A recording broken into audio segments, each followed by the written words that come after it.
so we got the ethanol content sensor. So I have to run two. So one is going to be the feed.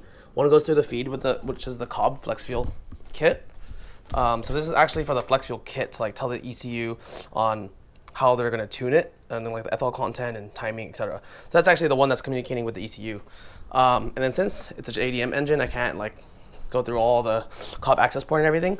I do have to run a second ethanol content sensor, and this is for the innovative gauge. This is going to go in the return line. So this 90-degree goes from the bottom of the fuel pressure regulator. Then this is going to go to the sensor, and then this goes to the firewall hard line to the return tank, to return line. So yeah, this is going to be pretty hidden, so it should be pretty clean, and I don't want two ethanol contents in the feed line.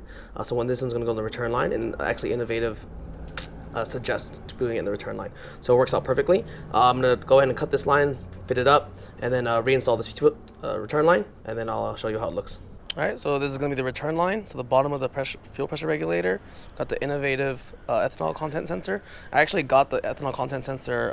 It's just Innovative's instructions. They have replacement part numbers. It's just the same exact one that Cobb uses from GM, $70 on Amazon. And yeah, it's going to go to the hard line, the return. And yeah, so we got set it up. It looks pretty clean. I'll show you what it looks like in the car. All right, so you see where that see where the ethanol content sensor is right there, and then you see that's the plug that goes into the firewall into the gauge. So then those are the two. You see the braided lines. The braided line kind of swoops up from here behind the master cylinder, and then right there to the fuel hard line. Boom. So that's the ethanol content sensor return line. And of course we got the Cobb. That's the feed line to the Y. And then that's the ethanol content sensor. And I mounted it to the tower right here, shock tower. The feed, filter, feed. Feed goes into the ethanol content sensor. This goes to the feed line. This feed line, there's a Y pipe, Y underneath. Then the Ys go to cylinder 2 and cylinder 1, and then feed through cylinder 4 and then cylinder 3, and then cylinder 3 and 4 meet at the fuel pressure regulator. And then the fuel pressure regulator goes to the return line where I just showed you, ethanol content sensor, and then it Ys up behind this. Or sorry, it just curls straight up from the ethanol sensor, or the ethanol content sensor for the gauge, and then goes to the return line right there to the firewall hard line to the tank. All right, and that's the fuel system with the ethanol content sensor, with the flex fuel kit. Then this is like the computer sender or whatever for Cobb. Then you have the two wires that are going to go to the O2 sensor with the Iwire conversion kit, since it's a JDM ECU. All right, and that is the kind of flex fuel kit in the lines, fuel lines.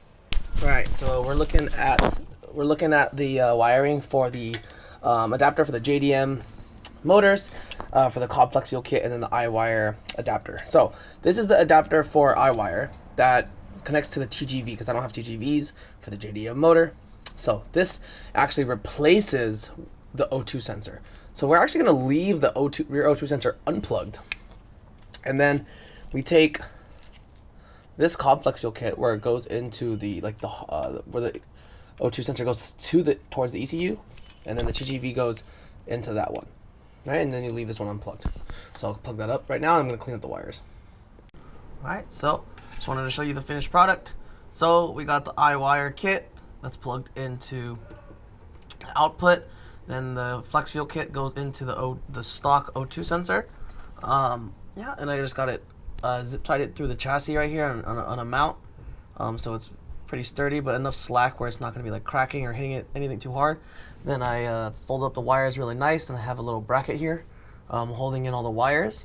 And then I just zip tied the wires along this hard brake line, and it just goes up to where it goes. So enough slack where it's not going to be hitting anything, not too tight where it's going to, any stress on it's going to break anything or pull it apart. So it's pretty sturdy, and I like how it's set up.